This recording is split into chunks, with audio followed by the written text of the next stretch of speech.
സാധിക്കുന്നു. എന്നാൽ യഥാർത്ഥത്തിൽ കലയെ, സംഗീതത്തെ, അതുപോലെ തന്നെ സാഹിത്യത്തെ ഇസ്ലാം എങ്ങനെയാണ് കാണുന്നത്? അതുപോലെ തന്നെ വർത്തമാന കാലഘട്ടത്തിൽ ഒരുപാട് സംഘടനകൾ കലയെ, സാഹിത്യത്തെ, അതുപോലെ തന്നെ സംഗീതത്തെ പ്രോത്സാഹിപ്പിക്കുന്നതായി നമുക്ക് കാണുവാൻ സാധിക്കും. അതുപോലെ തന്നെ മറ്റു സംഘടനകൾ ഇതിനെ കർശനമായി നിരുത്സാഹപ്പെടുത്തുന്നതായും നമുക്ക് കാണുവാൻ സാധിക്കും. എന്താണ് യഥാർത്ഥമായ വസ്തുത അറിയുവാൻ ഉദ്ദേശിക്കുന്നു?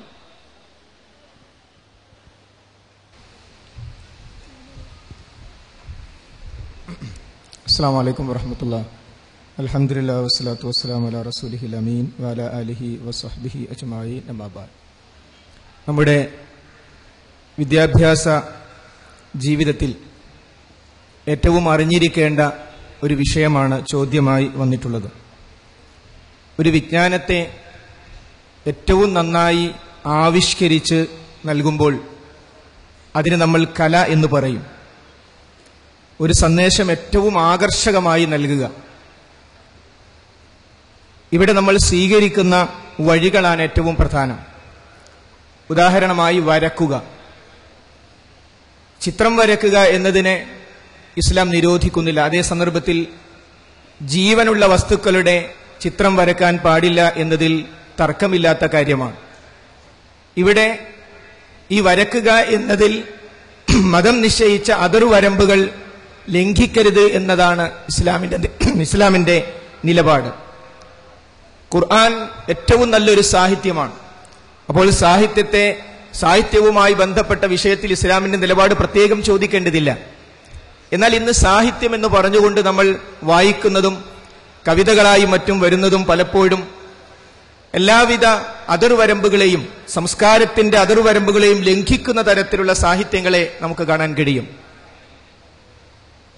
സംഗീതവുമായി ബന്ധപ്പെട്ട് നാം സംസാരിക്കുമ്പോൾ ഏറ്റവും പ്രധാനമായി കൂടുതൽ വിശദീകരിക്കാതെ നമുക്ക് ബോധ്യപ്പെടുന്ന ചില സംഗതികളുണ്ട്. അതിന്റെ ഒരു അഡിക്ഷൻ എന്നത് ഒഴിവാകണം എന്ന് എല്ലാ നല്ലവരും ആഗ്രഹിക്കുന്ന ഒരു കാര്യമാണ്. ഞാൻ അതിന്റെ അഡിക്റ്റായി പോകുന്നു എന്ന് പലരും പറയാറുണ്ട്. രണ്ടാമത്തത്, പലപ്പോഴും വിലപ്പെട്ട സമയങ്ങൾ ഈ ഒരു കാര്യത്തിന് വേണ്ടി ചെലവഴിച്ചു പോകുന്ന അവസ്ഥ വിദ്യാർത്ഥികളിൽ തന്നെ പലരുടെയും ദുരനുഭവമായി നമ്മൾ മനസ്സിലാകുന്നു. ഇത്രയും സമയം ചെലവഴിച്ചിട്ട് എന്ത് പ്രയോജനം, എന്താണ് അതിൽ നിന്നും ലഭിക്കുന്നത് എന്ന ചോദ്യം വരുമ്പോഴാണ് നമുക്കതിന്റെ ഗൗരവം ഒന്നുകൂടി ബോധ്യപ്പെടുക. അതിലുപരി ഒരു യാഥാർത്ഥ്യത്തിൽ നിന്നും കാപ്പട്യത്തിന്റെ ലോകത്തേക്ക് നമ്മൾ ഇന്ന് കാണുന്ന സംഗീതം മനുഷ്യനെ കൊണ്ടുപോകുന്നു. നാണം എന്ന് പറയുന്നത് മനുഷ്യന്റെ വളരെ പ്രധാനപ്പെട്ട ഒരു സ്വഭാവമായി നബി കരീം സല്ലല്ലാഹു അലൈഹി വസല്ലം പഠിപ്പിച്ചതാണ്. എന്നാൽ ഈ സംഗീതത്തിന്റെ ലോകത്തേക്ക് കടന്നു വരുന്നതോടുകൂടി നാണവും മാനവും ഒന്നിച്ച് നഷ്ടപ്പെടുന്ന ഒരു സ്ഥിതിവിശേഷം ഇത് നമ്മൾ മനസ്സിലാക്കുന്നു. അതുകൊണ്ടായിരിക്കാം നബി കരീം സല്ലല്ലാഹു അലൈഹി വസല്ലം ഒരു കാലഘട്ടത്തെക്കുറിച്ച് പറഞ്ഞു, ലയകൂനന്ന മിൻ ഉമ്മത്തി അഖ്വാമുൻ യസ്തഹില്ലൂനൽ ഹിറ വൽ ഹരീറ വൽ ഖംറ വൽ മആസിഫ്. അല്ലാഹുവിന്റെ ശിക്ഷക്ക് കാരണമായി തീരുന്ന ഒരു കാലഘട്ടം വരുന്ന ഒരു കാര്യത്തെക്കുറിച്ച് പറഞ്ഞെടുത്ത് മഹാനായ നബി കരീം സല്ലല്ലാഹു അലൈഹി വസല്ലം പറയുന്നത്, വ്യഭിചാരത്തെ ഹലാലാക്കുന്ന, പട്ടിനെ ഹലാലാക്കുന്ന, മദ്യത്തെ ഹലാലാക്കുന്ന, സംഗീതോപകരണങ്ങൾ ഹലാലാക്കുന്ന ഒരു കാലഘട്ടം കടന്നു വരുമെന്നാണ്. സ്ട്രിങ്സ് എന്ന് നമുക്കെല്ലാവർക്കും അറിയുന്ന വീണ പോലെയുള്ള സംഗീതോപകരണങ്ങൾ, ആ സംഗീതോപകരണങ്ങളാണ് ഇതുകൊണ്ട് ഉദ്ദേശിക്കുന്നത് എന്ന കാര്യത്തിൽ തർക്കമില്ല. ഇന്ന് നമ്മൾ സംഗീതമായി അനുഭവിക്കുന്ന, പലപ്പോഴും നമ്മുടെ ചെവികളിൽ വെച്ച് യാത്രകളിൽ കേട്ടുകൊണ്ടിരിക്കുന്ന, ടി വി തുറന്നാൽ നമ്മൾ കേട്ടുകൊണ്ടിരിക്കുന്ന ആ ഒരു സംഗീതം, അത് പാടില്ലാത്തതാണെന്നോ അത് നിരുത്സാഹപ്പെടുത്തേണ്ടതാണെന്ന കാര്യത്തിൽ യാതൊരു തർക്കവുമില്ല എന്ന് മാത്രമല്ല, മഹാനായ നബി കരീം സല്ലല്ലാഹു അലൈഹി വസല്ലം അതിനെ ചേർത്തു പറഞ്ഞിരിക്കുന്നത് എന്തിനോടാണെന്ന് കൂടി നാം മനസ്സിലാക്കണം. നബി കരീം സല്ലല്ലാഹു അലൈഹി വസല്ലം ഒരു വീട്ടിലേക്ക് കയറി വരുമ്പോൾ അവിടെ വെച്ച് കുട്ടികൾ പാട്ടുപാടിക്കൊണ്ടിരിക്കുന്നു. ആ പാട്ടുപാടിക്കൊണ്ടിരിക്കുമ്പോൾ മഹാനായ അബൂബക്കർ സിദ്ദീഖ് റളിയല്ലാഹു അൻഹു പറഞ്ഞു, മഹാനായ റസൂലുള്ള കടന്നു വരുമ്പോഴാണോ നിങ്ങൾ പാടുന്നത്? ഇത് കേട്ടപ്പോൾ റസൂലുള്ള പറഞ്ഞു, കുട്ടികളല്ലേ, ആഘോഷ ദിവസമല്ലേ, അവർ പാടട്ടെ എന്ന്. ഇവിടെയാണ് നമ്മൾ മനസ്സിലാക്കേണ്ടത്, ഈ പറഞ്ഞിരിക്കുന്ന പാട്ടിനെയും നമ്മൾ ഇവിടെ ഇന്ന് അനുഭവിച്ചുകൊണ്ടിരിക്കുന്ന സംഗീതത്തെയും രണ്ടും രണ്ടായി മനസ്സിലാക്കാൻ നമുക്ക് സാധിക്കണം. ഈ മഹാസമ്മേളനം സംഘടിപ്പിച്ചുകൊണ്ടിരിക്കുന്ന MSM ഇന്ന് രാവിലെ സംഘടിപ്പിച്ചിട്ടുള്ള ബാലസമ്മേളനം കേരളത്തിലെ ഏറ്റവും വലിയ ബാലസമ്മേളനമായി മാറി. കുട്ടികൾക്ക് ഇരിക്കാൻ പോലും പ്രയാസകരമായ അവസ്ഥ ഉണ്ടായി എന്നത് നമ്മൾ മനസ്സിലാക്കുന്ന ഒരു വശം തന്നെ. ആ ബാലസമ്മേളനത്തിൽ അവിടെ നമ്മൾ കേട്ടതും ബാലവേദി വിദ്യാർത്ഥികൾക്ക് വേണ്ടി കേരളത്തിലുടനീളം വിതരണം ചെയ്യുന്നതുമായ ബാലവേദി വിദ്യാർത്ഥികൾക്ക് വേണ്ടിയുള്ള പാട്ടുകൾ നമ്മൾ കേട്ടാൽ എന്തിനാണ് ഈ ഉപകരണങ്ങൾ? ഇതില്ലാതെ തന്നെ ആകർഷകമായ രൂപത്തിൽ പരിശുദ്ധ ഖുർആനിലെ ആയത്തുൽ കുർസി മഹാനായ നബി കരീം സല്ലല്ലാഹു അലൈഹി വസല്ലം എല്ലാ ദിവസവും രാവിലെയും വൈകുന്നേരവും ഫർള് നമസ്കാരങ്ങൾക്ക് ശേഷവും ഉറങ്ങാൻ കിടക്കുമ്പോഴും എല്ലാം നമ്മളോട് ചൊല്ലാൻ പറഞ്ഞ ആ ആയത്തുൽ കുർസി ഏറ്റവും ഭംഗിയായ രൂപത്തിൽ ഉറത്തിലിൽ ഖുർആന തർത്തീല ഒന്നോതി കേട്ടു നോക്കൂ. എന്തൊരാകർഷകമായിരിക്കും അത്. അതെ, ആ ആകർഷണത്തിന്റെ ലോകത്തേക്ക്, കൃത്രിമത്വങ്ങളില്ലാത്ത, വിരോധങ്ങളില്ലാത്ത ആ ലോകത്തേക്ക് നമ്മൾ പ്രവേശിക്കുകയും നമ്മ കാപ്പട്യത്തിന്റെ ലോകത്തേക്ക് നയിക്കുന്ന അവസ്ഥയിൽ നിന്നും മാറി നിൽക്കുകയുമാണ് ചെയ്യേണ്ടതെന്ന കാര്യത്തിൽ യാതൊരു തർക്കവുമില്ല. വആഖിർ ദഅവാന അനിൽ ഹംദുലില്ലാഹി റബ്ബിൽ ആലമീൻ. അസ്സലാമു അലൈക്കും വറഹ്മത്തുള്ളാഹി. അസ്സലാമു അലൈക്കും. ഞാൻ തൃശ്ശൂർ മെഡിക്കൽ കോളേജിൽ നിന്നാണ് വരുന്നത്. അപ്പോൾ അവിടുന്ന് വരുന്നവർക്ക് എല്ലാവർക്കും അറിയാം, കഴിഞ്ഞ 2 വർഷമായിട്ട് അവിടെ മെയിനായിട്ടുള്ള ചർച്ച ക്യാമ്പസ് പൊളിറ്റിക്സ് വേണോ അതോ ആന്റി പൊളിറ്റിക്സ് ആണോ നല്ലത് എന്നുള്ള രീതിയിലാണ്. അപ്പോൾ എൻ്റെ ചോദ്യം എന്താണെന്ന് വെച്ചാൽ, ക്യാമ്പസിൽ ക്രിയേറ്റീവായിട്ടുള്ള രീതിയിൽ, അതായത് നിർമ്മാണാത്മകമായ രാഷ്ട്രീയ പ്രവർത്തനം അത് ഇപ്പോൾ ആവശ്യമല്ലേ? അത് മാത്രമല്ല, മറ്റു പല സംഘടനകളും രാഷ്ട്രീയ രംഗത്ത് വളരെ സജീവമായിട്ട് ഇടപെടാൻ തുടങ്ങിയിട്ടും MSM എന്തുകൊണ്ടാണ് മാറി നിൽക്കുന്നത്? അസ്സലാമു അലൈക്കും.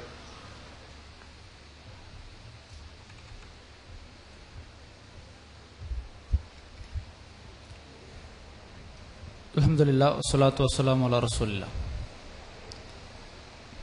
വളരെ ശ്രദ്ധേയമായ ക്യാമ്പസ് സംവാദം എല്ലാവരിലും ആവേശം ഉണർത്തി മുന്നോട്ട് പോകുന്നതിനിടയിലാണ് MSMന് നേരെ തന്നെ ഒരു ചോദ്യം ഇവിടെ കടന്നു വന്നിട്ടുള്ളത്.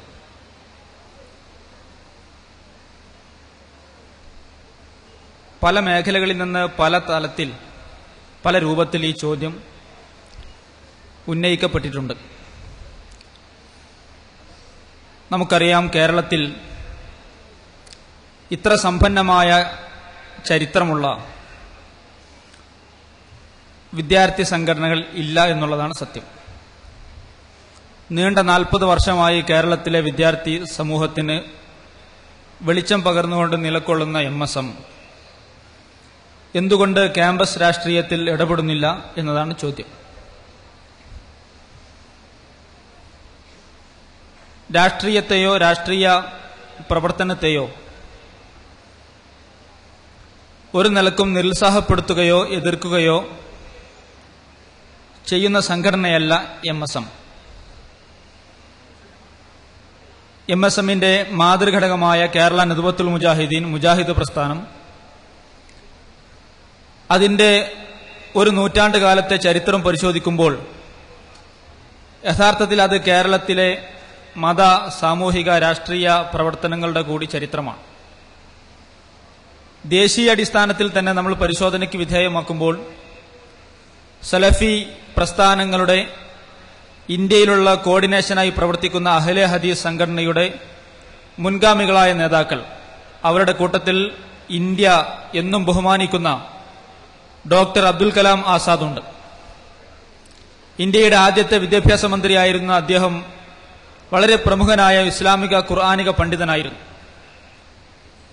ഈ മൊയ്തു മൗലവിയെ, മുഹമ്മദ് അബ്ദുറഹിമാൻ സാഹിബിനെ, KM മൗലവിയെ, KM സീദി സാഹിബിനെ, CH മുഹമ്മദ് കോയ സാഹിബിനെ തുടങ്ങി എണ്ണിപ്പറയാൻ സാധിക്കുന്ന ഒരുപാട് മഹാന്മാരായ നേതാക്കൾ ഈ പ്രസ്ഥാനത്തിനുണ്ട്.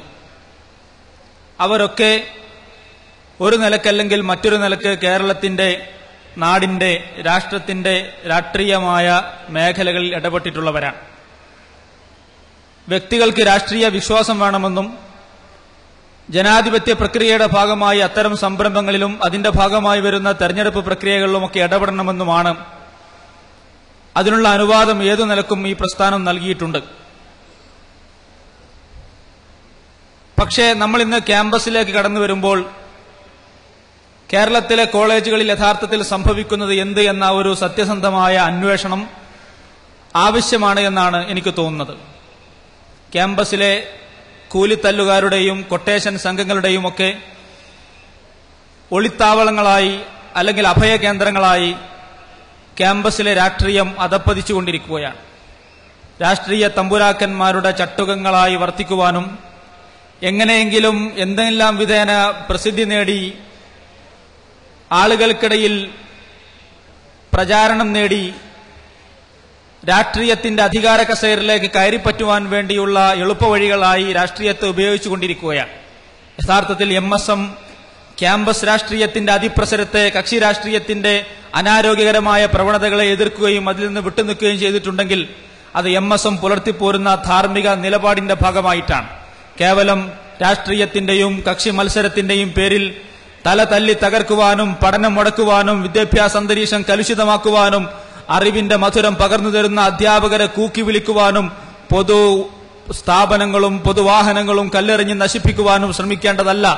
യൗവനമെന്ന് പറയുന്നത്, വിദ്യാർത്ഥി കാലഘട്ടം എന്ന് പറയുന്നത് ഏറ്റവും പ്രധാനമായി സമാധാനപരമായ അന്തരീക്ഷം നിലനിർത്തി പഠനത്തിന് വേണ്ടി ചെലവഴിക്കേണ്ടതാണ് എന്ന ബോധ്യമുള്ളതുകൊണ്ടാണ് MSM കക്ഷി രാഷ്ട്രീയത്തിന്റെ അതിപ്രസരത്തെയും ക്യാമ്പസ് രാഷ്ട്രീയത്തിന്റെ അനാരോഗ്യകരമായ പ്രവണതകളെയും എതിർത്തിട്ടുള്ളത്.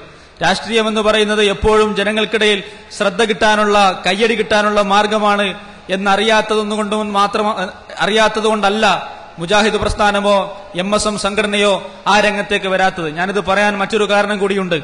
നമ്മുടെയൊക്കെ ക്യാമ്പസുകളിൽ, ക്യാമ്പസിന്റെ ഹോസ്റ്റലുകളിൽ, ഹോസ്റ്റൽ വരാന്തകളിലൊക്കെ മതസംഘടനയെന്ന് പറഞ്ഞ്, മതത്തിന്റെ കാര്യങ്ങൾ പ്രചരിപ്പിക്കാനെന്ന് പറഞ്ഞ് ഖുർആൻ ക്ലാസുകളും മറ്റു സ്റ്റഡി ക്ലാസുകളും ഒക്കെ സംഘടിപ്പിച്ച് വിദ്യാർത്ഥികളിൽ ഉള്ളിൽ ഞങ്ങളൊക്കെ മതത്തിന്റെ ആളുകളാണ്, ഞങ്ങളൊക്കെ നിങ്ങൾക്ക് സ്വർഗത്തെക്കുറിച്ചും നരകത്തെക്കുറിച്ചും പരലോകത്തെക്കുറിച്ചുമൊക്കെ പരിചയപ്പെടുത്താമെന്ന് പറഞ്ഞ് ആൺകുട്ടികൾക്കും പെൺകുട്ടികൾക്കുമൊക്കെ വെവ്വേറെ സംഘടനയുണ്ടാക്കി പ്രവർത്തിച്ചിരുന്ന ചില ആളുകൾ, അവർ ഇത്രകാലം എന്തിനാണ് ഖുർആൻ ക്ലാസ് നടത്തിയതെന്നും അവർ എന്തിനു വേണ്ടിയാണ് ക്യാമ്പസിലെ കുട്ടികളെ അവർ ഈ നിലക്ക് പ്രീണിപ്പിക്കാൻ ശ്രമിച്ചതെന്നും ഇക്കഴിഞ്ഞ തെരഞ്ഞെടുപ്പുകളിലൂടെ ബോധ്യം വന്നിരിക്കുകയാണ്. കേവലമായ രാഷ്ട്രീയ കച്ചവടത്തിന്റെ, കുതിരക്കച്ചവടത്തിന്റെ ഇരകളായി മാറി അധികാരത്തിന്റെ അപ്പകഷ്ണങ്ങൾക്ക് വേണ്ടി രാഷ്ട്രീയ മേലാളന്മാരുടെ അടുക്കളയിൽ പോയി എരന്നു നിൽക്കേണ്ട അവസ്ഥയിലേക്ക് മതസംഘടനകളും മതപണ്ഡിതന്മാരും മതത്തിന്റെ നേതാക്കന്മാരും അധപ്പതിച്ചുപോയ കാഴ്ച നമ്മളിവിടെ കണ്ടതാണ്. മുജാഹിദ് പ്രസ്ഥാനം അത് കേരളത്തിൽ നിർവഹിച്ചുകൊണ്ടിരിക്കുന്ന ദൌത്യം പൂർണ്ണമായി ബോധ്യമുള്ളതുകൊണ്ട് തന്നെ സമൂഹത്തിന്റെ ഏറ്റവും പ്രധാനപ്പെട്ട പ്രശ്നം പടച്ചതമ്പുരാനെ മനസ്സിലാക്കുവാനും ഇസ്ലാമിന്റെ സത്യം ഉൾക്കൊള്ളുവാനും ആളുകളെ പരിശുദ്ധമായ തൗഹീദിലേക്ക് ക്ഷണിച്ച് ശിർക്കിന്റെ, അന്ധവിശ്വാസങ്ങളുടെ, അനാചാരങ്ങളുടെ പ്രയാസങ്ങളിൽ നിന്ന്, തിന്മകളിൽ നിന്ന് ആളുകളെ രക്ഷപ്പെടുത്താൻ വേണ്ടിയുള്ള ശ്രമകരമായ പ്രവർത്തനമാണ് ഈ പ്രസ്ഥാനത്തിന്റെ പ്രധാന ദൌത്യമെന്ന് മനസ്സിലാക്കിക്കൊണ്ട് തന്നെ ആ നിലക്കുള്ള ശക്തമായ പ്രവർത്തനമാണ് മുജാഹിദ് പ്രസ്ഥാനവും MSM പ്രവർത്തിച്ചുകൊണ്ടിരിക്കുന്നത്. എന്നാൽ ക്യാമ്പസിലെ രാഷ്ട്രീയ പ്രവർത്തനങ്ങളിലോ അവിടെയുള്ള ജനാധിപത്യ മതേതരത്വ കക്ഷികളുമായി സഹകരിക്കുന്നതിലോ MSM ഒരിക്കലും അതിന്റെ പ്രവർത്തകരെ നിരുത്സാഹപ്പെടുത്തിയിട്ടില്ല. നേരത്തെ പറഞ്ഞതുപോലെ മതത്തെ ഒരിക്കലും രാഷ്ട്രീയവുമായി കൂട്ടിക്കലർത്തുവാനോ രാഷ്ട്രീയത്തെ മതവുമായി കൂട്ടിക്കലർത്തുവാനോ MSM ശ്രമിച്ചിട്ടില്ല. മതപ്രവർത്തനം അത് ഏറ്റവും പ്രധാനപ്പെട്ട പ്രവർത്തനമാണെന്ന് മനസ്സിലാക്കി അത് ഈ ലോകത്ത് മാത്രമല്ല നാളെ പരലോകത്ത് പ്രതിഫലം കിട്ടുന്ന സ്വർഗത്തിലേക്ക് പോകാനുള്ള ഏറ്റവും പ്രധാനപ്പെട്ട ബാധ്യതയാണ് ഒരു മുസ്ലിമിന്റെ വ്യക്തിപരവും സാമൂഹികവുമായ കടമയാണ് എന്ന് ബോധ്യപ്പെട്ടുകൊണ്ട് മതപ്രബോധനത്തിലും മതപ്രചാരണത്തിലും ഇസ്ലാമിന്റെ സന്ദേശം മറ്റുള്ളവർക്ക് എത്തിച്ചു കൊടുക്കുന്നതിലും നാടിന്റെ ശാന്തിയും സമാധാനവും നിലനിർത്തുന്നതിലും അതിശക്തമായി പ്രവർത്തിച്ചുകൊണ്ടിരിക്കുമ്പോൾ തന്നെ നാടിന്റെ സാമൂഹിക രാഷ്ട്രീയ മേഖലകളിൽ ശക്തമായ സാന്നിധ്യം അടയാളപ്പെടുത്താൻ എന്നും മുജാഹിദ് പ്രസ്ഥാനവും അതിന്റെ പോഷക സംഘടനകളും ശ്രമിച്ചിട്ടുണ്ട് എന്നുള്ളതാണ് യാഥാർത്ഥ്യം. രാഷ്ട്രീയത്തിലേക്ക് കയറിപ്പറ്റാനുള്ള മറയായി, അതിനുവേണ്ടിയുള്ള എളുപ്പവഴികളായി മതത്തെയും മതപ്രവർത്തനങ്ങളെയും ഉപയോഗിക്കുന്ന ദുഷ്ടശക്തികളെ തിരിച്ചറിയാൻ നമ്മുടെ ക്യാമ്പസിൽ ഇനിയും അവർ മതത്തിന്റെ തോലണിഞ്ഞു വന്ന് നമ്മളെ മതത്തിലേക്കും മതത്തിന്റെ ഗ്രന്ഥമായ ഖുർആനിലേക്കും ക്ഷണിക്കുമ്പോൾ അവരുടെ കൊള്ളരുതായ്മകൾ തിരിച്ചറിയാൻ നിങ്ങൾക്ക് ഉപകാരപ്പെടുമെങ്കിൽ ഈ ക്യാമ്പസ് സംവാദം സാർത്ഥകമായെന്നാണ് ഞാൻ കരുതുന്നത്. നന്മയിലൂടെ ചലിക്കുവാനും തന്റെ ഇടത്തോടെ നിലപാട് സ്വീകരിക്കുവാനും സർവശക്തൻ നമ്മളെ തുണക്കുമാറാകട്ടെ. അസ്സലാമു അലൈക്കും. എന്റെ ചോദ്യം സ്ത്രീധനത്തെ കുറിച്ചാണ്. സാധാരണ സ്ത്രീധനം എന്ന് വെച്ചാൽ സമൂഹം ഒരു മോശമായൊരു കാര്യമായിട്ടാണ് കാണാറുള്ളത്. എന്നാൽ ഇന്ന് പലപ്പോഴും ക്യാമ്പസിലൊരു ട്രെൻഡ് എന്ന് വെച്ചാൽ സ്ത്രീധനം വാങ്ങിക്കുക എന്നതൊരു ഫാഷനായി മാറുകയാണ്. എന്ന് വെച്ചാൽ സ്ത്രീധനം വാങ്ങിക്കുന്നത് ഒരു പ്രസ്റ്റീജ് ഇഷ്യൂ ആയിട്ട് മാറുകയാണ്. ഈ വിഷയത്തെ എങ്ങനെ നോക്കി കാണുന്നു? നമുക്കിതിൽ എന്ത് ചെയ്യാനാകും?